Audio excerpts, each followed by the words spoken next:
Hi, my name is Sedra Olabi, and I am a sophomore, class of 2025, and my pronouns is she, her.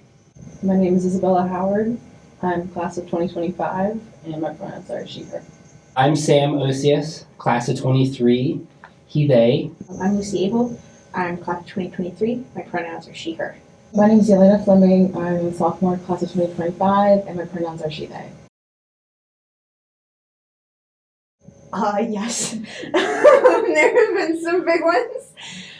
Oh my god. If you see me in high school, that was a different person. Oh God, yeah. I've changed so much. I mean, what are you doing if you come to college and you don't change? Like, something's wrong. Particularly, I grew up in Abu Dhabi, and so it was just a really, really different culture. And I grew up in a really international school, and so that was different. I think I was more internationally oriented, and high school was more of a global perspective. That started to fade a little bit as I've been in the US for a few years now.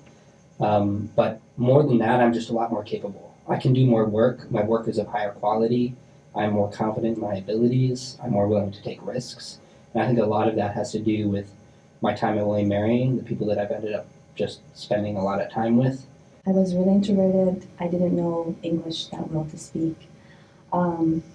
I didn't have friends. I would always just be studying 24/7, back from home to school, nothing else. I really cared about like grades. I did not think about anything else, about learning something interesting, something fun. No, it was just about grades. If I get one score less than the perfect score, you would see me collapsing, and my parents would be like, "Come on, Sedra, it's not that serious." And I'm so glad that I got to a different level of understanding that your life is not just about your grades, and life is it's going to have so many things: friends, community, a lot of fun things, habits, skills that you can learn. So yeah, right now I am a really social person. I'm really big group friends in many clubs, and I think I have 2 jobs, so I'm very, very into the community around me. I really like it, and I'm happy that I smile more. I once went back to my high school during my winter break in my freshman year, and one of my teachers, she came and she whispered in my ear, she was like, "I've never seen you smile as much in my whole life." That was like a big change that I didn't even see until someone else told me, and I was like really happy that they even saw the change. So yeah. Aside from things like changes to the way that I dress or think or whatever, which kind of come naturally with college, I think I hope I've become a lot more self-aware and a lot more like situationally aware, like a lot more aware of the feelings of other people and the way that I impact them, and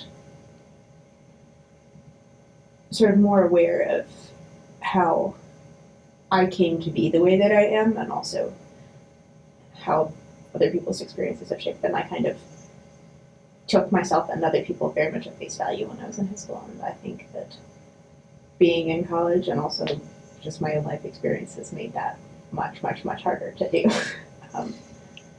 So that definitely has changed for me. In high school, I kind of just did what I thought I was supposed to do, or what I thought was expected of me, what I expected of myself. Now, the same, but with a different kind of energy and zest for life.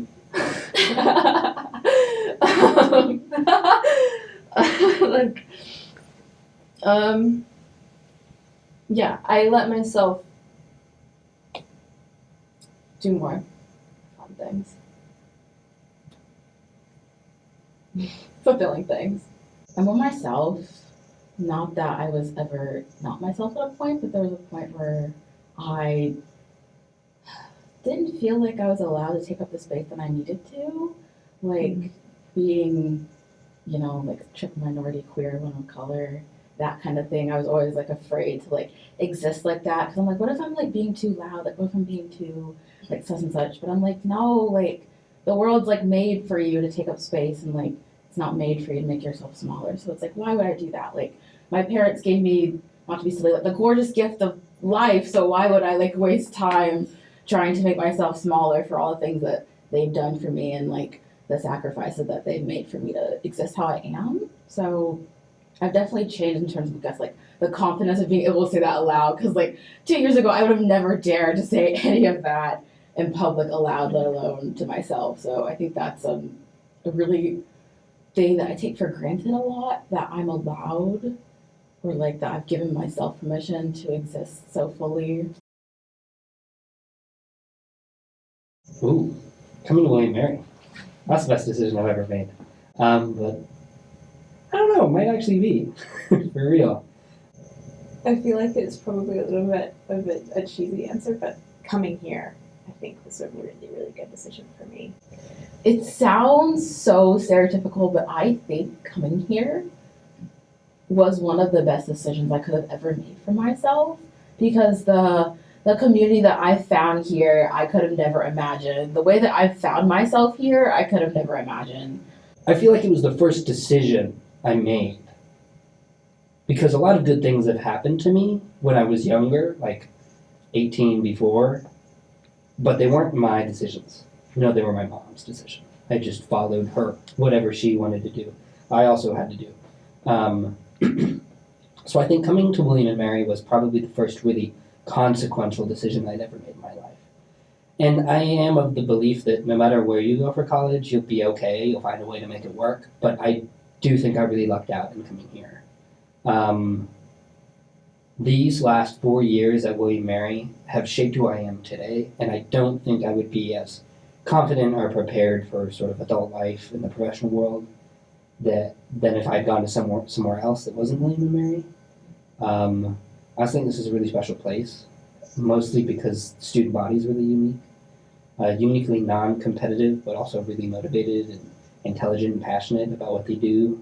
And being able to be around a group of students like that, I think has definitely given me a lot more out of my education than I would have gotten in another school, but also pushed me to do better for myself in ways that I definitely would not have if I had gone to like a huge school like Virginia Tech or something, where I was just a face in an ocean of people. Gave me not only the place that I needed to sort of become an adult person who's like good to other people and can survive in society, but also gave me a lot of people that I think I wouldn't have ever met otherwise, that ended up being very important to me, and I don't think I would have known them if I hadn't come here. And I think the context in which I met them ended up being really important too. So honestly, that, which is, you know, I'm about to graduate and I'm doing a thing for William & Mary, so that's super cheesy of me, but I think it's true. I think is leaving home and going to college as the first person to leave home and go out. It was a very risky decision. As a first-gen student, it's like really difficult. My parents never had like the chance to try it, not even my older sister. So even them, they were really scared, and that put more pressure on me. However, I was like, I really want to take this step. I really want to do something different and try to create my own like world and life and community, because I always felt like I was kind of in the same circle for 4 years, 5 years when I was like during high school, middle school. So I really wanted to get out of that and try to create what I want. So when I like look at myself and I'd be like, wow, I really was this like what was the first step of creating what I am right now. So I'm really proud of it. Choosing not just this university, but I guess like the friends that I've made have been one of the greatest decisions like of my life, because they are definitely such a support system and they make me feel so happy and they always keep me on my toes. So coming here and subsequently the friends and relations that I've made here have definitely been one of the greatest decisions of my life. Part of me wants to say letting myself let go. Let go of like trying to be something that I feel like I should be. But I'm not really sure how active of a decision that was. Or if it was just like slow realization. I'm not sure. It's really hard to pick one thing that I'm most proud of.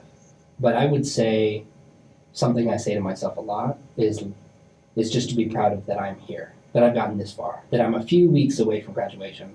Honestly, that's a miracle. 4 years ago, I had no idea where I'd be today, and I think younger me would be pretty proud of myself now. Just that I made it through a pandemic.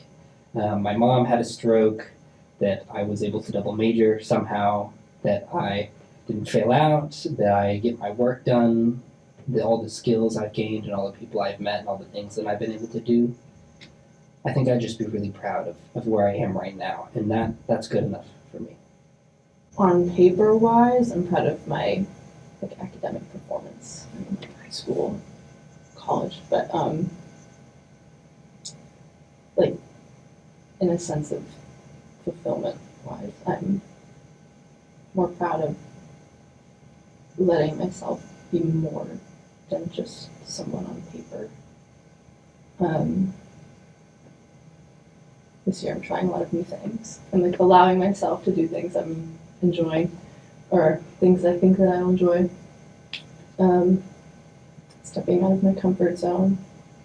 I never really let myself do that. I force myself out of my comfort zone, but I feel like this year I'm letting myself just kind of do what I want. I'm so proud of that. I think I'm really proud of me being me right now.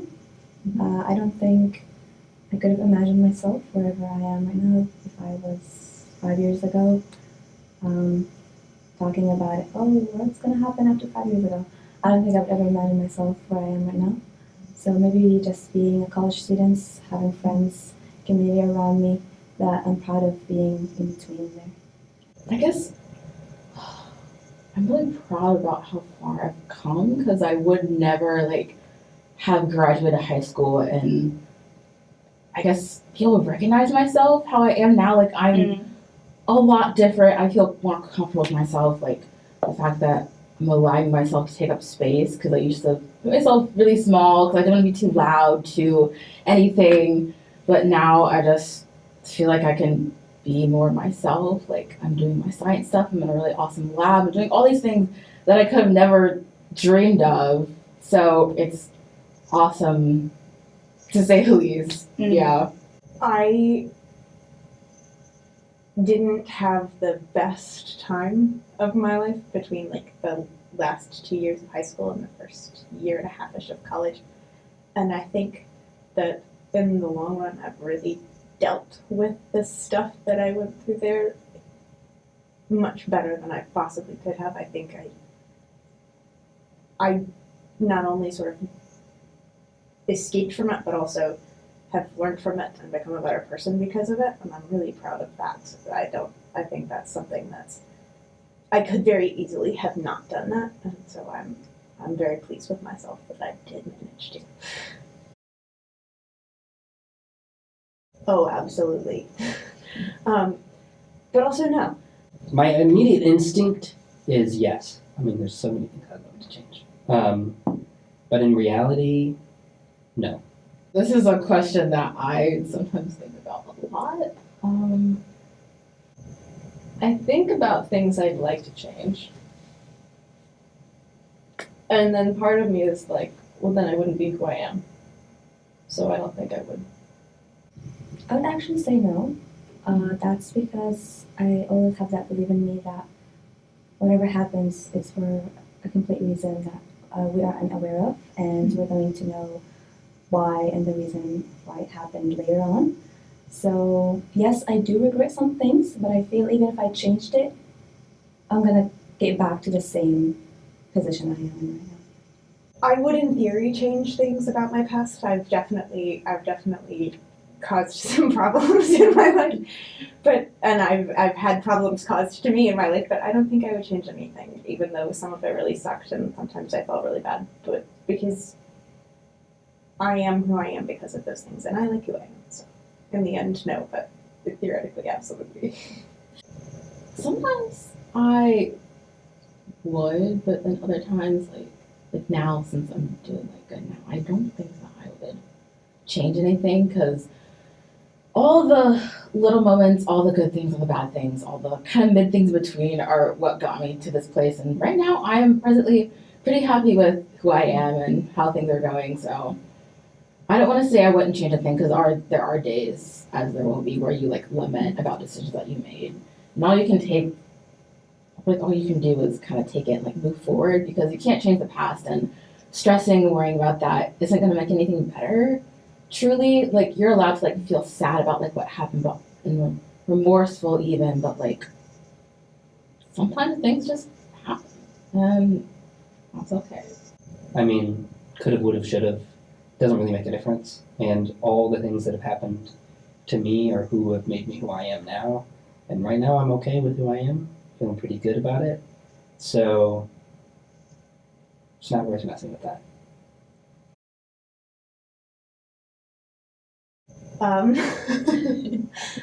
I regret a lot of things. Ooh. God, a lot of things. The thing that that seems most distinct in my mind of regrets is in November of my freshman year, my mom got heart surgery.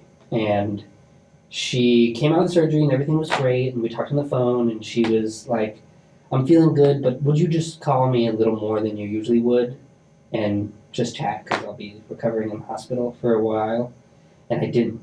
And I never gave her a call. And the next call I got was from my aunt saying that she had had a stroke. And so because I just was caught up in college and life, I sort of lost focus of what was really important to me at the core. And because of that, I lost those last few phone calls I could have had with my mom before she had her stroke. And that is something that I think about a lot. Just call your parents. Well, there's like stupid things, like I regret not cutting my hair sooner. And then there's things like I regret not being nicer to my sibling growing up. I think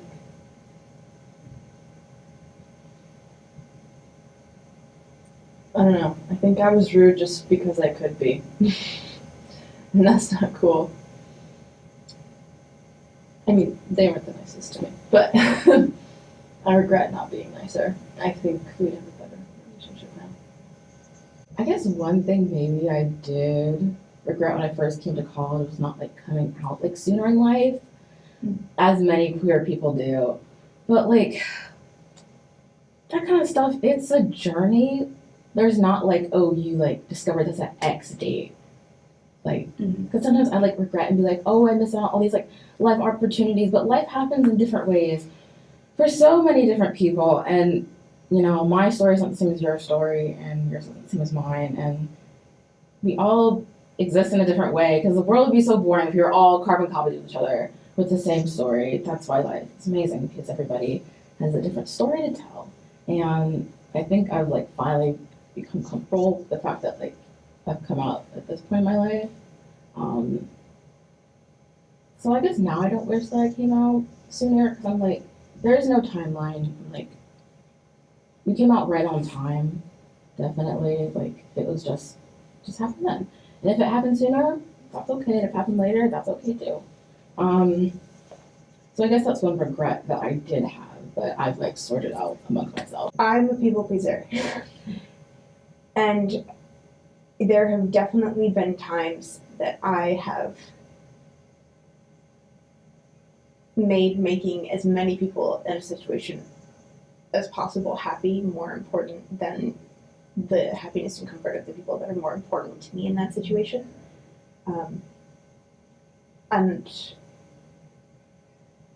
I have done that a lot of times, but specifically I did that a lot to one of my friends last year, and I really regret doing that to her. That was not a good thing.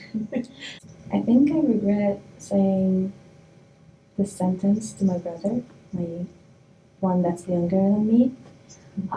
He did something really bad, and it just like turned our life upside down, and I was just so mad at him because like I was basically the closest to him, and he used to tell me everything, but he just suddenly kind of faded away, started to do something that I was really like come on, you gotta stop, you know.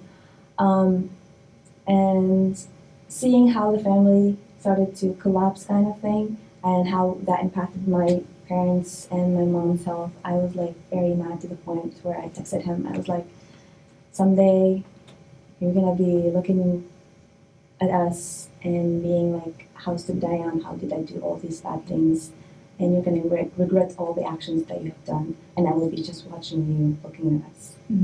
And after, was like freshman year, and after I reflected on it, I was like, he was just a kid, like, everyone does mistakes. I was not supposed to say that to him. Yes, I apologized, yet every time I think about it, I feel like my body's shaking, and like, it's like he was just a kid and I just did that to him. So, yeah, I think I should definitely think before I speak again.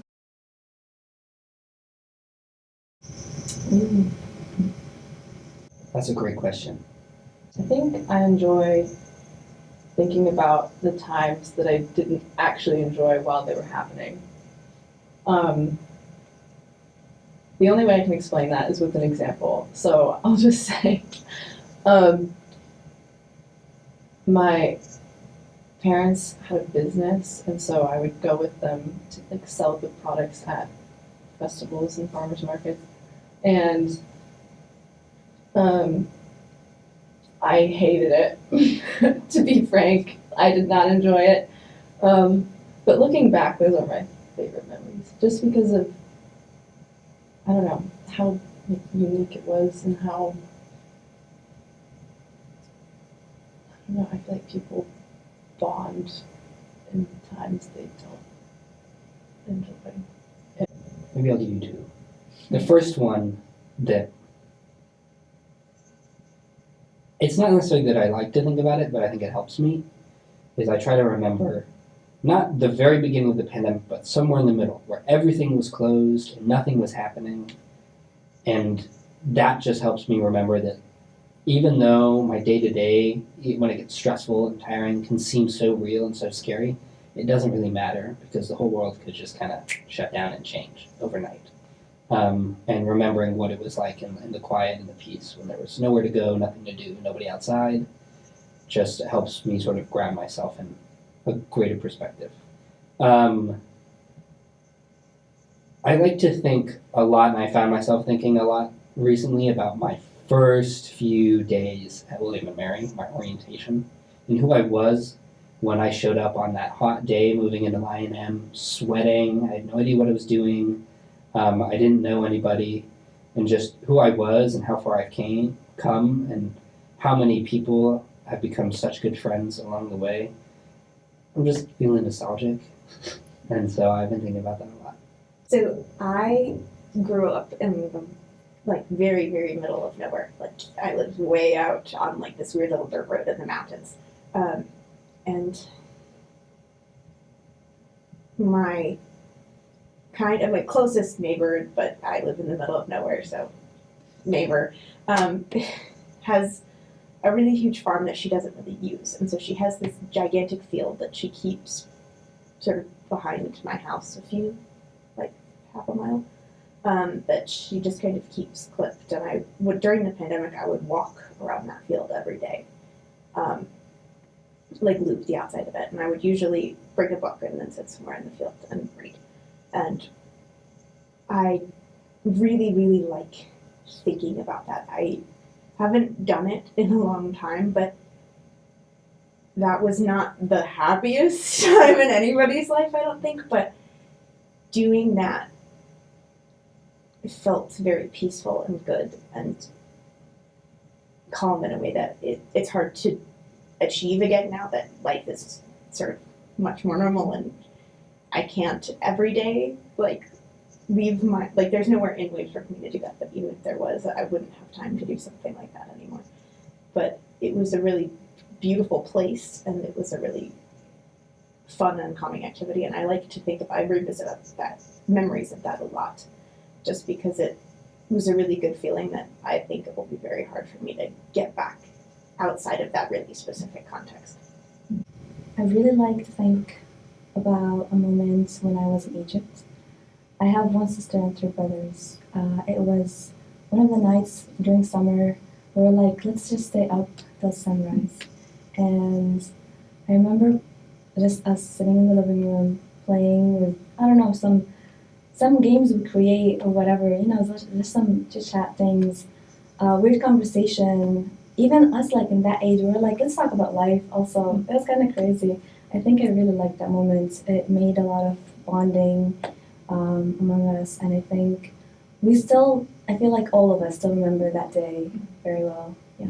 I remember it was first semester of college, and I was like calling my parents like I typically would, just like tell them about their day and whatnot. And I remember I was on the phone with my dad, and I was telling him about like my lab work and how I was like feeding my sea urchins and whatnot. And I was like, oh my god, Dad, this is so sick. This is so cool. Like, look at them eat and whatnot. And he just kind of stopped, and he was like, you sound really happy. Like, he was like, I'm glad you sound really happy. And I guess it's like, I don't realize or like think about, myself being perceived outside of myself. But I was like, oh, like the fact that my parents can tell over the phone, like, how happy I am. Like, I don't think about it on a day-to-day basis, but, these people that, like, raise me can, like, tell when I'm happy or tell when I'm sad. But, like, the fact that just from a phone call, they can, like, know that, like, I'm doing well, that, emotionally, like, mentally, and, like, everything is just, like, going well. Like, that meant a lot to me because, care about parents' approval and whatnot. But also the fact that I am happy not only through my eyes, but their eyes too. Because it's like a double, triple check to make sure that everything's fine. So yeah, I definitely think of that fondly, that my parents were like, oh, she's like happy here.